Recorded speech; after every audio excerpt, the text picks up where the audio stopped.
কিছু মানুষকে আদর যত্ন করে কখনোই কলিজা ভুনা খাওয়াতে যাবেন না। কারণ কি জানেন?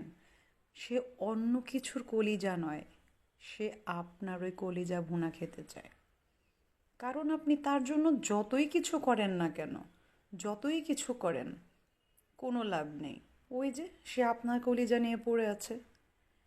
তেমনি পৃথিবীতে এমন কিছু মানুষ আছে যাদের জন্য আপনি অনেক করবেন, কিন্তু দিন শেষে সে আপনাকে নিয়ে 1 মিনিটও ভাববে না। কারণ আপনাকে নিয়ে ভাববার মতন সময় তার নেই। তাই এইসব মানুষকে আদর করা থেকে বিরত থাকুন, যত্ন করুন, নিজেকে যত্ন করুন। খুব সুন্দর করে রান্না করে নিজে তৃপ্তি করে খান, এতেই শান্তি।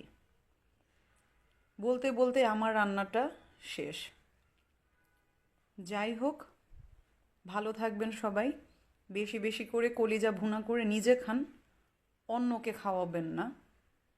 যারা টক্সিক আপনার আশেপাশে ঘোরাফেরা করে থাকে, একটু বোঝার চেষ্টা করবেন, দিন শেষে দূরে থাকবেন।